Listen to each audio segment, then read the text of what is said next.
अस्सलामुअलैकुम स्टूडेंट्स, आवाज आ रही है? वालेकुम अस्सलाम। Yes ma'am. ओके जी, स्क्रीन भी शेयर्ड है। लेक्चर स्टार्ट करें। Yes ma'am. अच्छा जी, बिस्मिल्लाह करते हैं।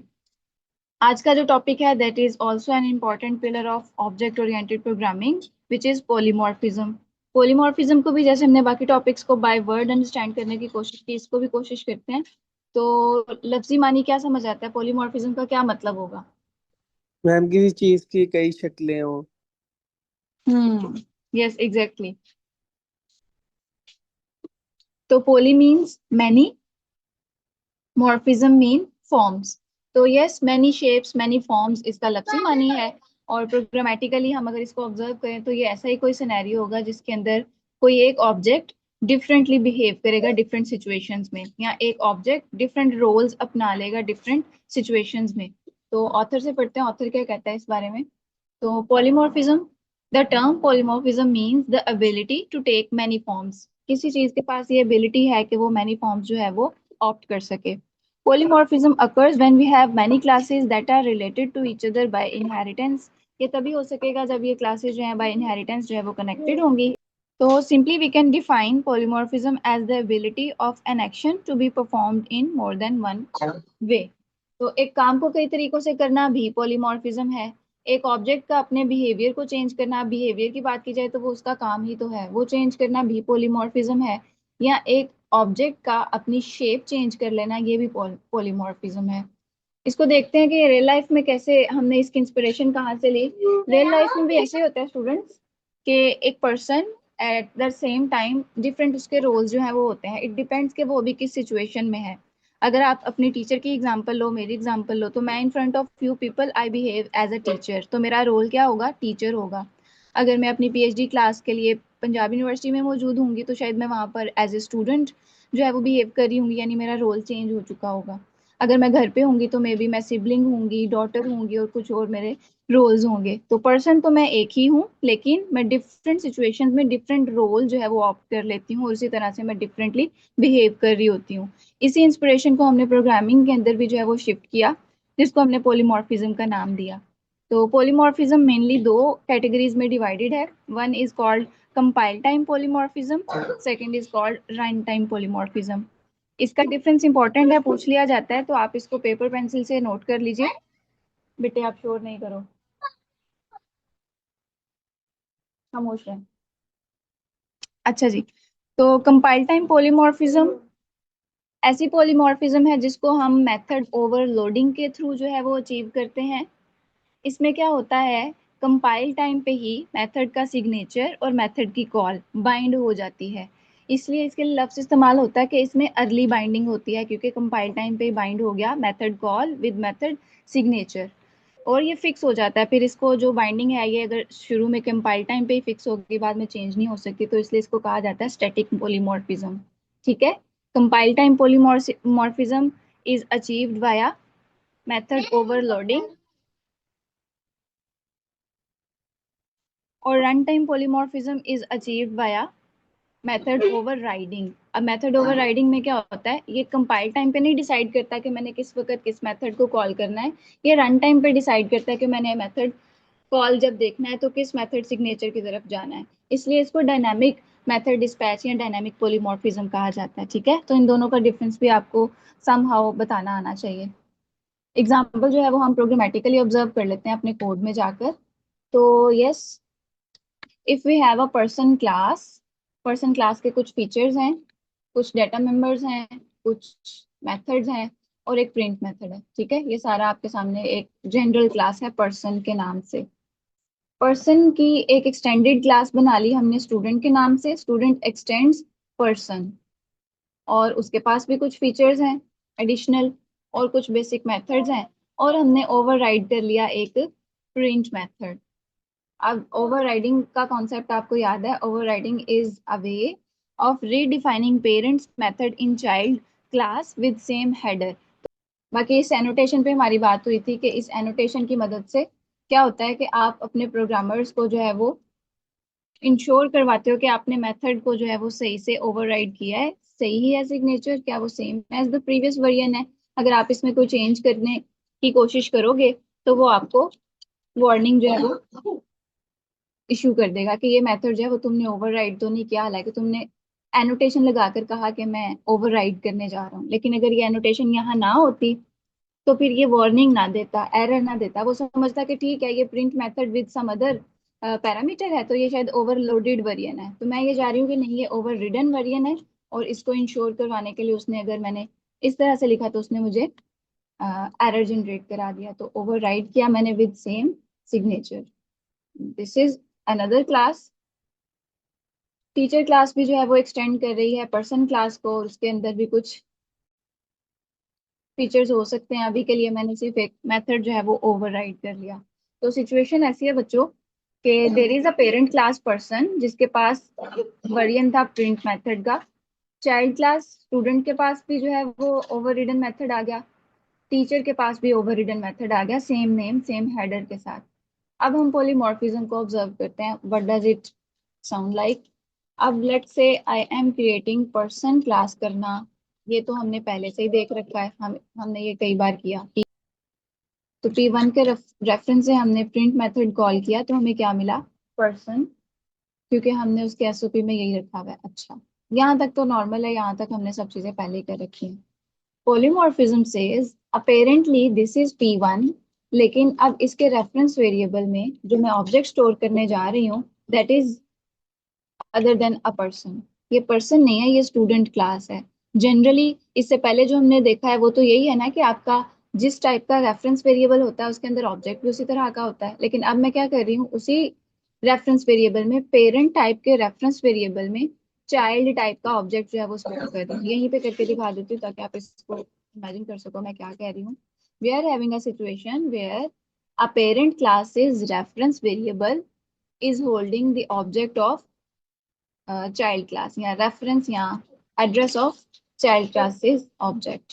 P1 को प्रिंट करके देख रही हूँ तो क्या मिला, स्टूडेंट का इसके अंदर ऑब्जेक्ट स्टोर्ड है। ठीक है, तो डाटा टाइप तो इसकी पर्सन है P1 की, लेकिन इसके अंदर जो ऑब्जेक्ट स्टोर्ड है दैट इज स्टूडेंट। ये तभी पॉसिबल है अगर स्टूडेंट और पर्सन का आपस में इनहेरिटेंस का रिलेशनशिप होगा, एक्सटेंड्स का रिलेशनशिप होगा। ठीक है, तो यस दिस इज अलाउड कि आप पेरेंट के रेफरेंस वेरिएबल में चाइल्ड का ऑब्जेक्ट स्टोर कर सको। ठीक हो गया, तो अब इसको रन करके देखते हैं।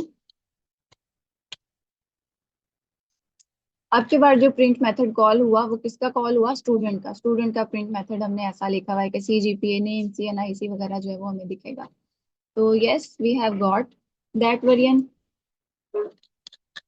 ठीक हो गया। अब इसी तरह से लेटर ऑन में भी इसी P1 का बिहेवियर जो है, जो रोल है वो चेंज हो जाए। इसका रोल हो गया may be student teacher.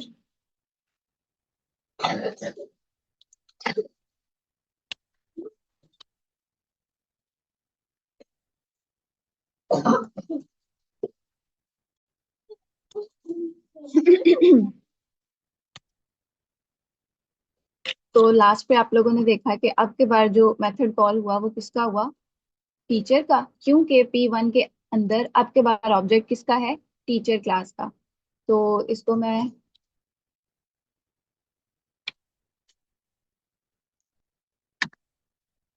P1 के अंदर है स्टूडेंट का ऑब्जेक्ट,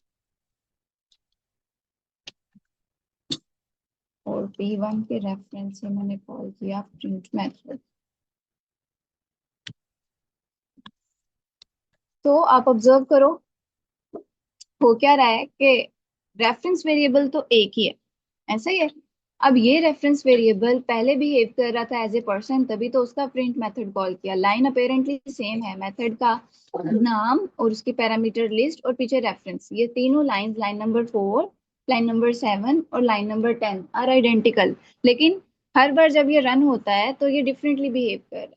तो ये पॉलीमॉर्फिज्म की वजह से है, क्योंकि अब के बार रन टाइम पे जब ऑब्जेक्ट्स बने और एड्रेसेस चेंज हुए तो उसने डिसाइड किया कि अब के बार जब मैं P1 प्रिंट कॉल करूंगा तो वो देखेगा P1 में एड्रेस किसका है, तो देखता है पर्सन का, तो उसने पर्सन का जो है वो आपको एसओपी करा के दिखा दिया।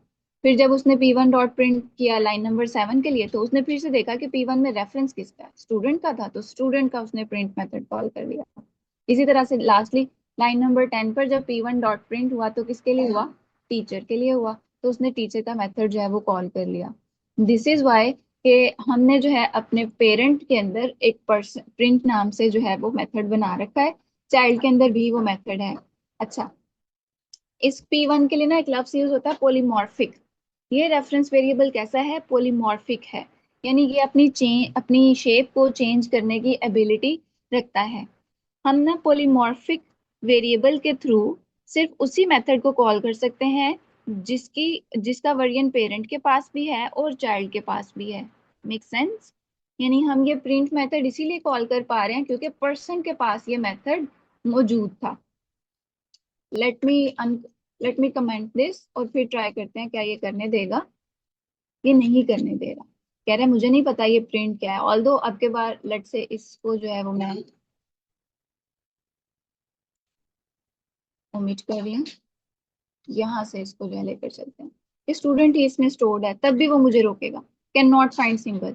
हालांकि P1 में किसका ऑब्जेक्ट स्टोर्ड है, स्टूडेंट का, तो वो स्टूडेंट क्लास से प्रिंट मेथड दिखा दे, लेकिन वो नहीं दिखा सकता क्योंकि इसका पोलीमॉर्फिक रेफरेंस वेरिएबल जो है वो उसी मेथड को कॉल कर सकता है जो कि पेरेंट क्लास में भी मौजूद है और चाइल्ड क्लास में भी मौजूद है, यानी ये ओवरराइडिंग के थ्रू ही अचीव हो सकता है।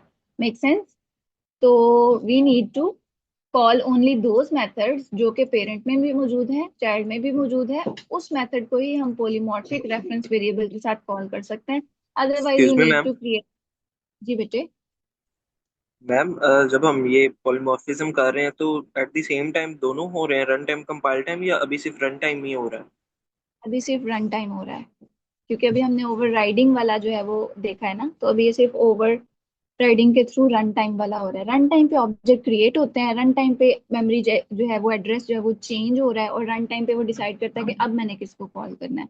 तो दिस इज डायनामिक पॉलीमॉर्फिज्म और रन टाइम पॉलीमॉर्फिज्म, जिसमें क्या होती है, लेट बाइंडिंग होती है at the time of object creation, at the time of run execution.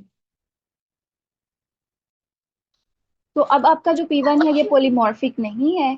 Reference variable की जो डेटा टाइप है वो भी स्टूडेंट है, जो इसके अंदर ऑब्जेक्ट है वो भी जो है वो स्टूडेंट है। अब ये प्रिंट को कॉल कर सकता है, लेकिन अगर मैं इस स्टूडेंट की जगह पर्सन कर देती हूँ तो ये नहीं कर सकेगा क्योंकि पर्सन क्लास के अंदर प्रिंट मेथड मौजूद नहीं है। जनरली मेथड ओवरलोडिंग से हम लोग पहले ही फेमिलियर है। मेथड ओवरलोडिंग क्या है, redefining a method with same name but different parameter list. अब पहला वाला जो वर्जन है इसमें 2 पैरामीटर्स हैं इंटीजर टाइप के, और दूसरा वाला जो वर्जन है इसमें 3 पैरामीटर्स हैं इंटीजर टाइप के। तो अगर ये दोनों मेथड जो है वो डिफरेंट इन पैरामीटर्स हो गए, यानी मेथड ओवरलोड हो चुका। अब रन टाइम पे आपका कंपाइल टाइम पे ही डिसाइड कर लिया जाएगा कि किस वक्त किस मेथड को कॉल करना है। तो जब आपका एसओपी फर्स्ट वाला होगा, सम विद 2 and 4, तो ये 2 आर्ग्यूमेंट वाले सम को जो है वो कॉल करेगा। तो इसने कंपाइल टाइम पे ही बाइंडिंग कर ली, कंपाइल टाइम पे ही इसकी जो है वो डिसीजन हो गया, तो इसलिए हम इसको स्टैटिक पॉलीमॉर्फिज्म भी कह सकते हैं। सेम गोज थर्ड, 3 आर्ग्यूमेंट वाला जो मेथड है वो इसके साथ जो है वो बाइंड हो गया, तो ये शुरू में ही एज पर द पैरामीटर लिस्ट जो है वो बाइंड हो गया। ओके जी। जावा परफॉर्म्स डायनामिक बाइंडिंग यानी late binding when a variable contains a polymorphic reference. हमने इसकी बात की है कि रेफरेंस अगर आपका पॉलीमॉर्फिक है या आप जो है वो पेरेंट के रेफरेंस वेरिएबल में चाइल्ड का ऑब्जेक्ट स्टोर करते हैं, तो जो मेथड कॉल या मेथड बाइंडिंग है वो कंपाइल टाइम पे नहीं करता, वो कहता है रन टाइम पे देखेंगे, जिसका ऑब्जेक्ट आएगा उसी को इसके अंदर स्टोर कर लेंगे। ठीक है।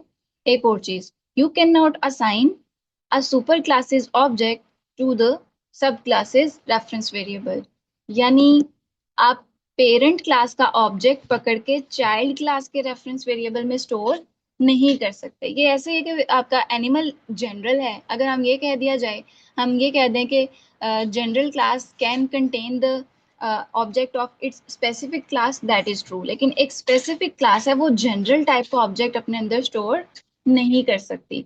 तो इसको कहा जाता है कि ये रिवर्स में काम नहीं करता। इनहेरिटेंस क्या है, इज अ रिलेशनशिप है, इज अ रिलेशनशिप इनवर्स में काम नहीं करता। जनरली भी बात की जाए स्टूडेंट्स, मेरी अगर टीचर की एग्जांपल ली जाए, teacher is a person, yes that is true, person is a teacher. Her person के केस में ये बात दुरुस्त नहीं होगी ना, every person is not a teacher, इसी वजह से उसने कहा कि हम ये जो है इज आर रिलेशनशिप रिवर्स में जो है वो अलाउ नहीं कर रहे। डिटेल पढ़ते हैं why. So it is important to note that the is are relationship does not work in reverse although the student although the statement final exam is graded activity, that is true. The statement a graded activity is final exam is not true. Is generally graded activity parent है, final exam child है। तो मैं ये कहूँ कि final exam is a graded activity, that is correct. लेकिन इसका अगर मैं रिवर्स बोलूँ, graded activity is a final exam, क्या हर graded activity as a final exam consider होगी? नो। तो इस तरह की सिचुएशंस के लिए उसने हमें अलाउ नहीं किया कि इज आ को आप इनवर्स में जो है रिवर्स में यूज नहीं कर सकते। यहाँ पेरेंट का ऑब्जेक्ट चाइल्ड के रेफरेंस वेरिएबल के अंदर स्टोर नहीं कर सकते। अच्छा, there is an operator instance of, ये क्या करता है? There is an operator in Java named instance of that you can use to determine whether an object is an instance of particular class। यानी ऐसा है कि अगर आपका कोई पॉलीमॉर्फिक रेफरेंस वेरिएबल है और उस रेफरेंस वेरिएबल के अंदर कौन सा ऑब्जेक्ट मौजूद है इस वक्त, ये आइडेंटिफाई करने के लिए हम इंस्टांस ऑफ जो ऑपरेटर है वो यूज कर सकते हैं। इंस्टांस ऑफ ऑपरेटर लोअर केस्ड है, ये कैमल केस में कॉन्कैटेड नहीं है। हम पहले रेफरेंस वेरिएबल असाइन रखेंगे, दरमियान में इंस्टांस ऑफ का ऑपरेटर और उसके बाद क्लास का नाम। In general form reference variable is a reference variable, class name is a class name, this is the form of a boolean expression जो आपको true या false रिटर्न करेगा situationally। अगर तो reference object के अंदर उस क्लास का ही ऑब्जेक्ट होगा तो ट्रू रिटर्न करेगा, अदरवाइज फॉल्स रिटर्न करेगा।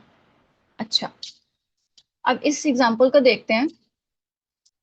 ग्रेडेड एक्टिविटी का रेफरेंस वेरिएबल है, उसमें ग्रेडेड एक्टिविटी का ही ऑब्जेक्ट है, तो क्या रिटर्न होगा? ऑब्वियसली यहाँ से activity instance of graded activity. तो ग्रेडेड एक्टिविटी जो है आपकी क्लास का नाम है, एक्टिविटी जो है वो दिखा रहा है कि ये इसके अंदर किसका ऑब्जेक्ट है? ग्रेडेड एक्टिविटी का ही है। तो क्या एक्टिविटी के अंदर जो ऑब्जेक्ट है या जो इंस्टांस है वो ग्रेडेड एक्टिविटी का ही है? यस। तो आपके पास yes activity graded activity display हो जाएगा। यहाँ तक साथ हैं सब? हाँ जी, ठीक है। अच्छा जी, अब जरा इसको ऑब्जर्व करते हैं इस केस में।